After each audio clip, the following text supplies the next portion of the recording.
resources out of McKinsey, and they've been dealing with trying to get that settled and taken care of, and it takes a lot of manpower to do the cleanup afterwards. So this summer, just so that everybody's on the same page of what we have going, we were able to receive the OSFM wildfire grant through our district, which allowed us to basically staff a 7-hour, 2-man team 7 days a week. So we'll have them on shift every day. They'll report in the morning to the McKinsey Bridge Station. Usually, depending on the weather and different factors, but usually it's a 10 to 6 or 11 to 6 kind of time frame.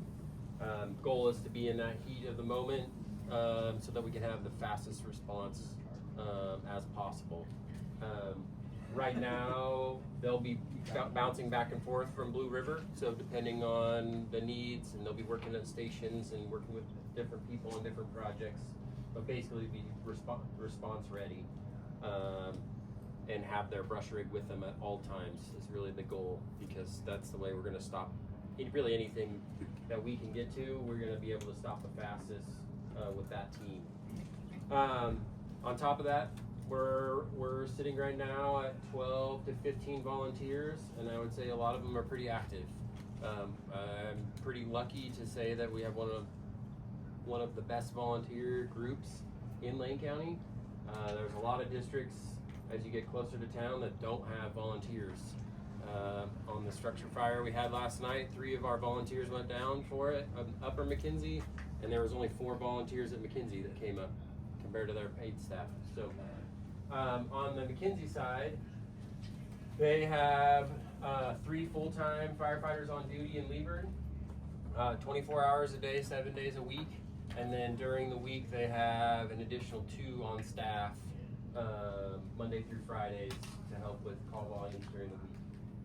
They have the ability on red flag days to bump up to 5 on shift. And we kind of coordinate together between the 2 of us on where things can go, and they'll come up here if we need it, or we can come down there, kind of depending on the call and the resources that we need.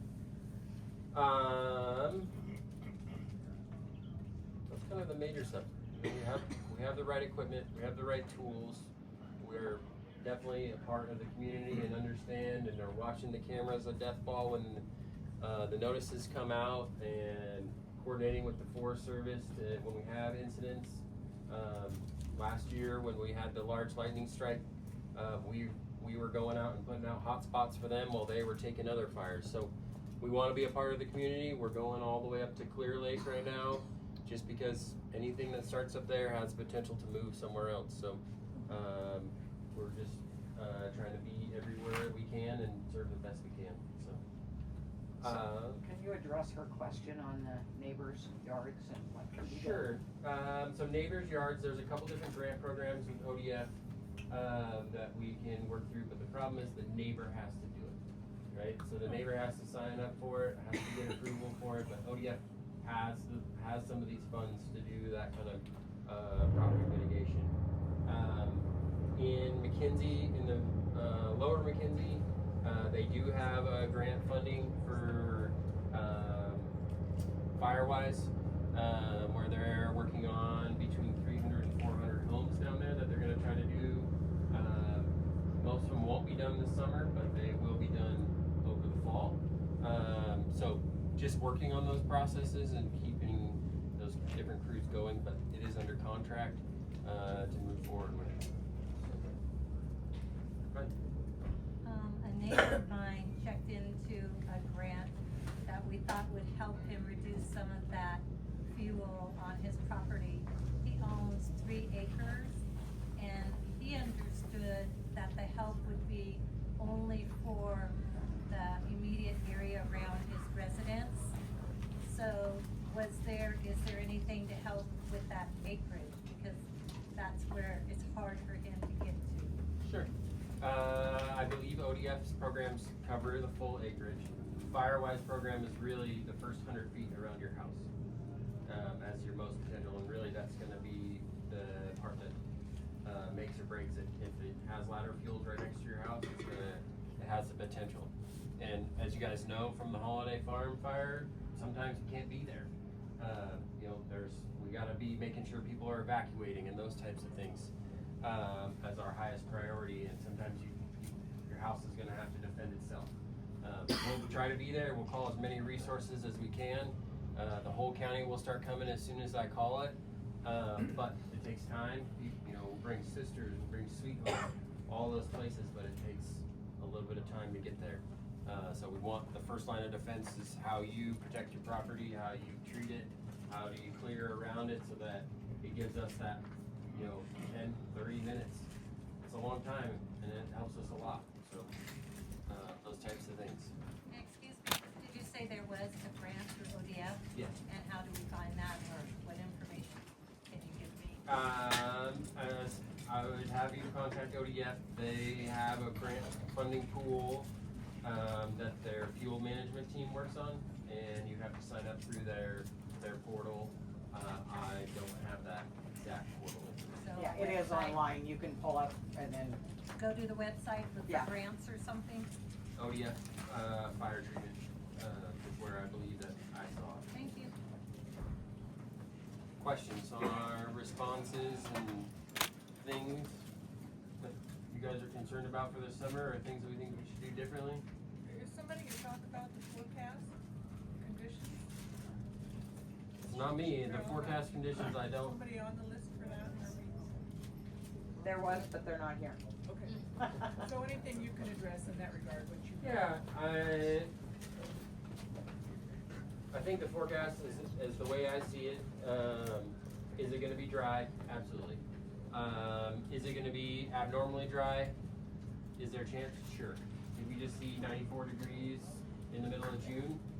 Absolutely, we did. Is that great? No, it's not the best. It's not what I hope. I'd like to have rain every weekend. It would be great, and so it keeps it down. But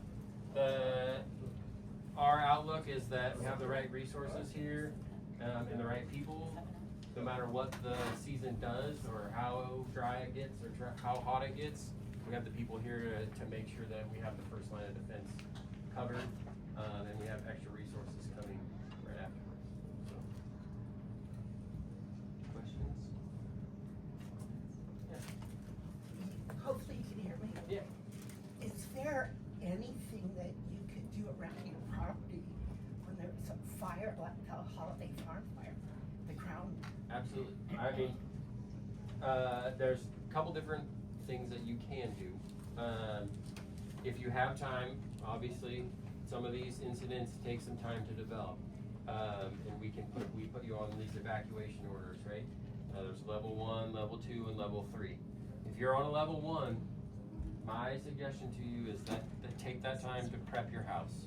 Whether that be blowing your gutter line, or putting your sprinkler systems up. All of those kind of things, they may be small, but they make a big difference when we're trying to get there and triage the whole road system or your whole house systems. So those minimal things can really make a big difference for us. And then making sure that you prep it before that time comes is probably more the most beneficial. But the sprinkler system on it, like if you can set a sprinkler system around your house and it runs until the last minute that power's cut off, or you have a generator and all it's doing is running that sprinkler system, that's a huge help for us. Because water here, yes, we have the McKinsey, but we also gotta go pump it, we gotta get it in a truck, we gotta move it down. If you guys can run your wells and it's running around your house while we're trying to keep our water to make sure it's getting people, that's really helpful for us. So, Thank you. yeah. Other questions? One other. Does the state have a program for possibly helping people purchase pumps that they can run in the river? Not that I'm aware of. No, I don't think so. I've not heard of one. There are some options with the Firewise grant though, to do better irrigation around your house and also purchase like up to a 1,500 gallon tank, holding tank that would just sit full on your property, and then you can utilize that water if it's ever needed. Okay. I got a couple tanks on my property that have fire connections. What's the easiest way so that when you roll up on my house, you can see that connection? See Biggest the thing tanks. is FDC, Alright, big Put a letters, big label up. fire department connection. alright, That's where what I wanna see. And I'll be able to tell pretty quickly, so if you go into the city, and FDC stands for where I would hook up, and I would push water into a building. But out here in the rural community, I think Melanie's store might be one, and maybe my fire station at Blue River, or our fire station at Blue River, might be the two only FDCs that actually function like an FDC, where you're pushing water into the buildings. Lazy Days has an FDC, and it's a 5,000 gallon holding tank that pushes water into my fire truck. The other thing we're doing is, we're working on, we've already got the funds. They're working on a final bid process. We bid yesterday to develop 10 tanks in the Kinsey corridor, 10,000 gallon and 15,000 gallon tanks. That'll be lined up and down the McKenzie Valley for easy access and easy pull, so we don't have to grab it out of the river. We can take our water tender right up to it, hold about 10,000 gallons, and take it right to a fire. how do you choose first of those tanks? The fire chief, McKenzie, and I have worked together pretty hard on finding just areas that we believe our coverage is low. Okay, You know, right now, Blue River is pretty great that we have hydrants everywhere, right? So we're thinking of putting one at Dakotas and one on East King. So we have both of those places covered. Right now, we have a fully functioning, basically hydrant system at our McKenzie Fire Station that can fill a tender in less than 10 minutes. And then as you go down the river, we're gonna put one in Nimrod, we're gonna put one on Good Pasture, we already have one in Vida, we'll put one on Thompson Lane, just some of those areas that don't have easy access to water. So we're working pretty hard on that and getting those all set up. We have the funding for it now, we're just the final bid process. How soon is that gonna happen? It will not be for this summer. The tanks manufacturing itself takes 26 weeks to make all 10 tanks. So it'll take some time, but it'll be operational by the next fire season for sure. At one of the meetings last year, the fire marshal said there's a community fire protection plan, red notebook. Does that include like, maybe where some high volume pumps, wells are in the valley already?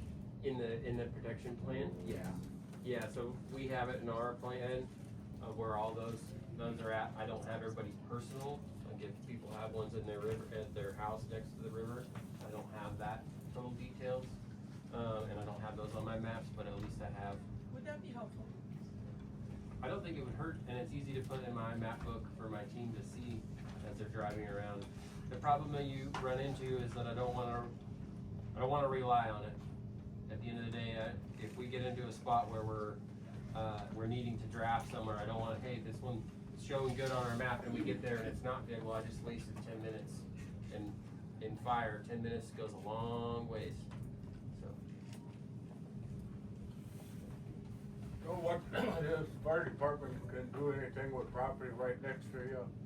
It's a regular fire trap. That's what she asked. That's what she the asked. properties, yeah. So we basically would have to be able to sign them up for a program to be able to do it. But currently, I have to get their buy-in.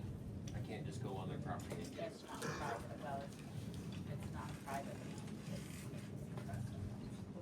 Then we can work with them pretty easily. We work with them a lot, so it would be, hey, can we do this?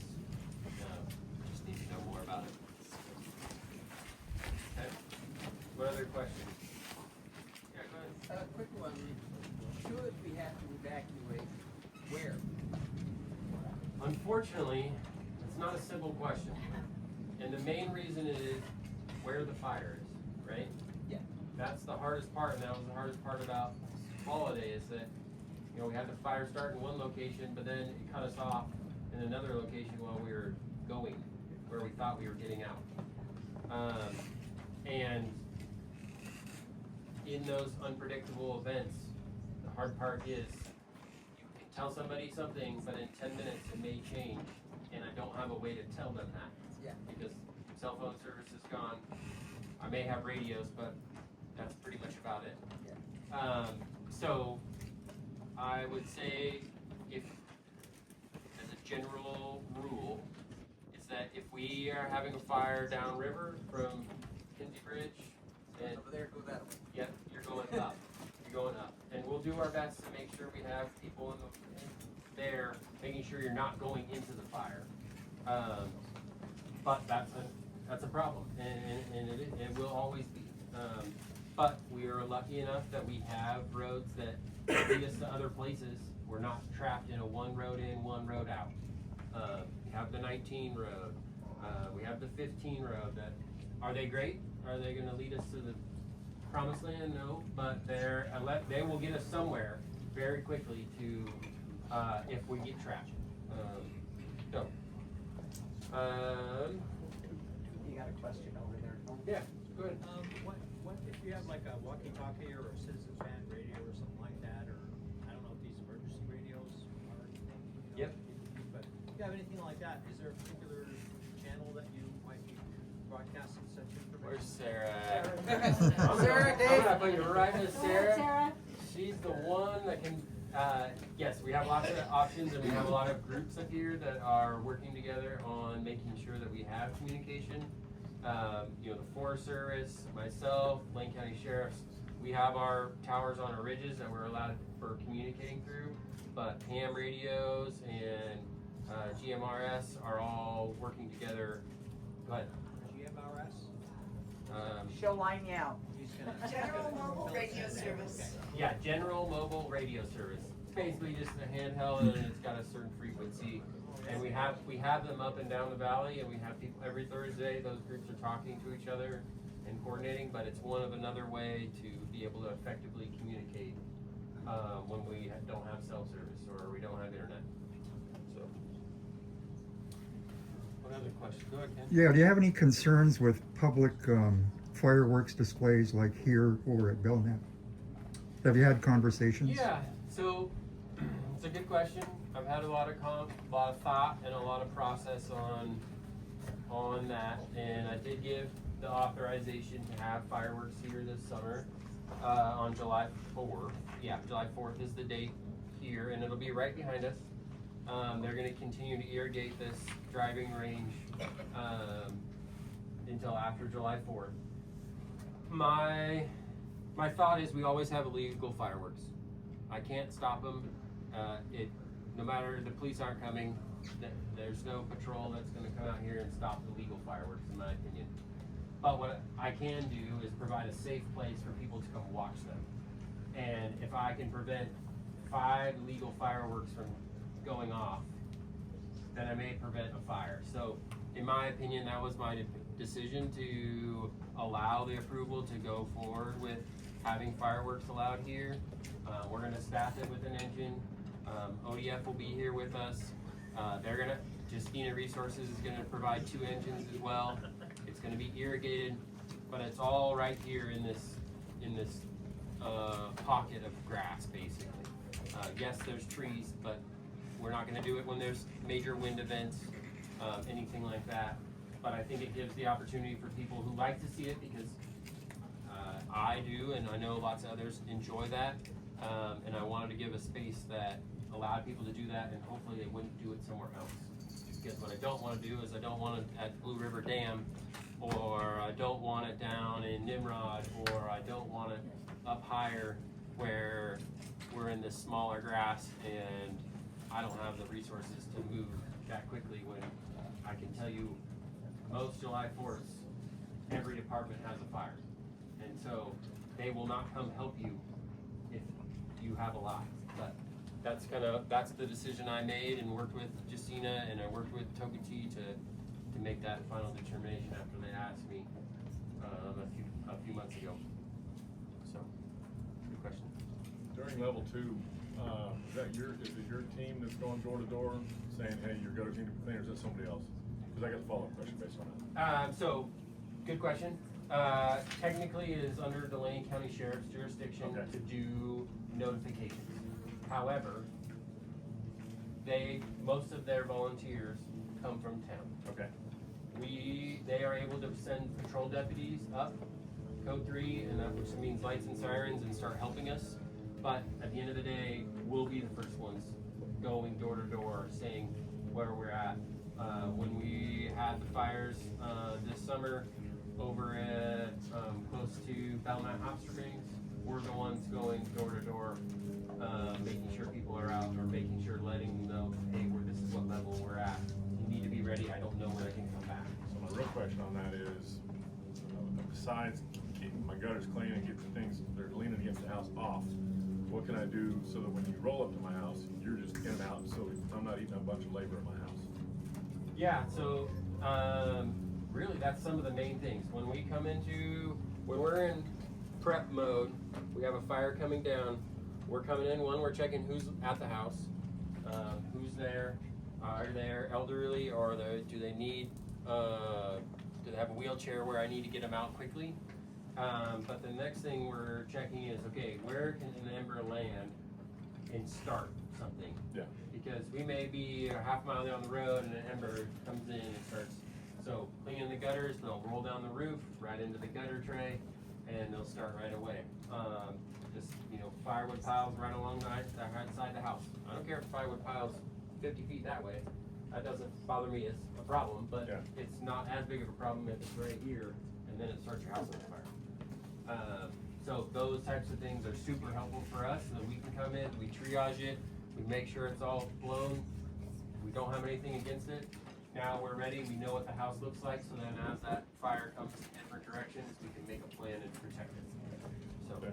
How about leaving your gates open to the driveway access gates? yes, I'm totally good with that.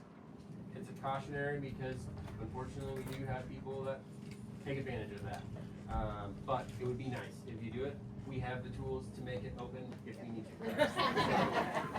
When I push don't know comes to that shove, everybody we- heard her question. They have keys to all the gates. her question was, what do we do with the gates? So, and my opinion is, if we really need to, leave it open, but for the most part, keep it closed, and we'll be able to get through, and we won't do too much damage. I promise. That's right. Yes, sir. When we came home last time from the fire and stuff, I don't know if it was you guys or who it was, but they had unhooked our propane tanks from our barbecues and stuff. Those were out in the yard. So is that something that we should do if we have to leave? Just go ahead and It'd be helpful. unhook them, turn them off, and Yeah. throw them out away Yeah, from so the house. what happens is if it's on, you basically have an accelerant. What happens is you can, your embers can get caught in the barbecue itself, it's got grease and can catch on fire. But the other thing is the hose catches on fire from the heat. And then all of a sudden now you have, not necessarily an explosion. You can have explosions, like don't get me wrong, there's plenty of them. There were plenty of them. But the big thing is an accelerant. It's just a continuous cycle of fuel that normally an ember might, along this, you need something to kind of keep it going. And if you have that accelerant, it'll make this house go from starting in 1 minute or 10 minutes to starting in 30 seconds. Those kind of things. But yes, definitely keep the spark out if you can. Yeah, one more question. Yes, sir. Along the lines of that, sheds that aren't too far from the homes, that have gas, or people who have bullets in their homes, if you're evacuating, do you take things with you? Do you put the gas somewhere further away from the house? If you have time, sure. If you put the gas away, if this, let's say this is the home, and you put the gas by those rocks over there, great, perfect. Because if it catches on fire or something moves through and it'll be over there and it won't cause too much heat over here. Bullets, I don't think it's that big of a worry for us. Yes, we don't want bullets going around, but when bullets are going off, there's a lot of heat going on, and we're in defensive mode at that point, and we'll continue to be in defensive mode, unfortunately. Yeah. So we've kind of grazed over this in a few questions, but as far as like homeowners, specifically wildfire prevention,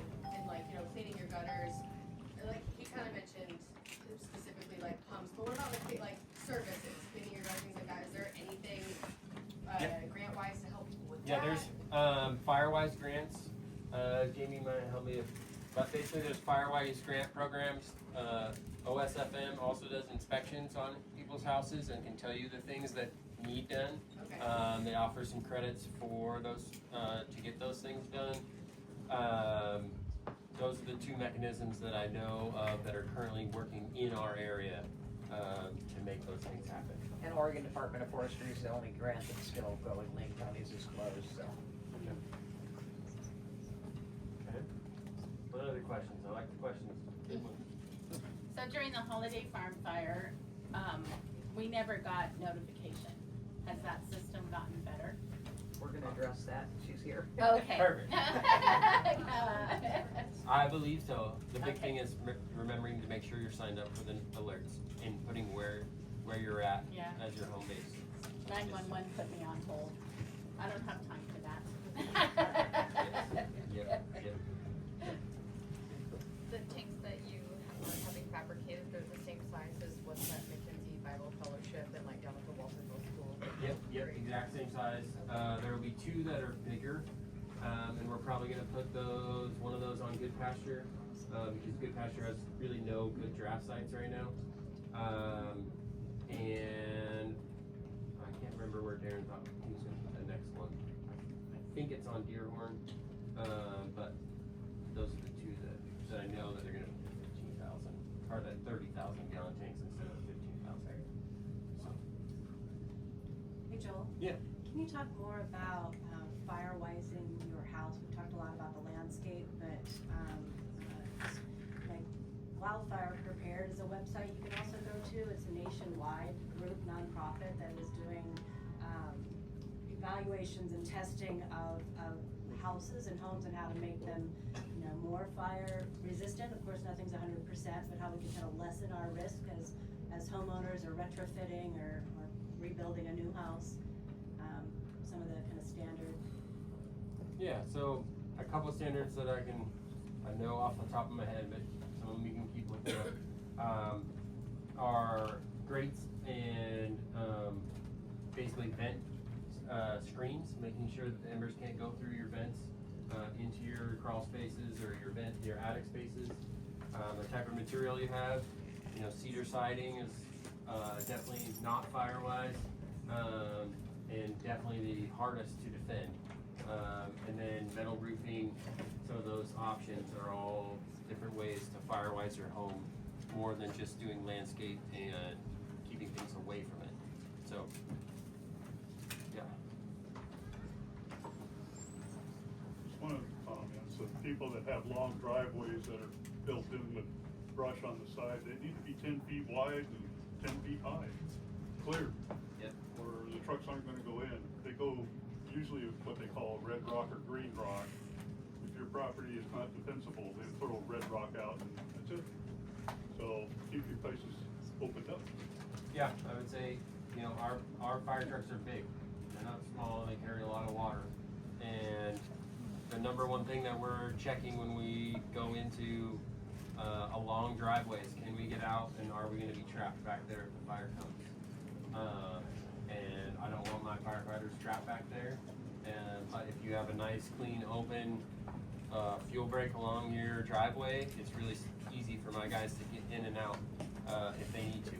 If it's brushed in and they can't see more than a few feet, the likelihood that they stay there is pretty low, because they need to be able to escape pretty quickly, and they need to know and see what's happening. And those can change pretty quickly. And also have a bigger area to turn around in once they're inside. That would be great. I would love that. Trust me. Okay? Yeah, I mean, at the end of the day, the big thing for us is that we're here to protect the community.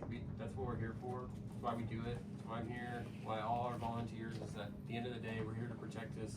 We're here to make sure our properties are safe, make sure our people are safe, and we do everything we can in our power to do that. And we will do that in any time of crisis. It will be complicated and it will not be easy, but we will be trying our hardest and trying our best to do everything we can to save everything we can. And know that you have a great team up here protecting it, from our Forest Service partners to our ODF partners to all of our private resources. there's a team here that, and they're willing to do a lot to make sure it stops where it goes. From our side. All right, thank you all, appreciate it.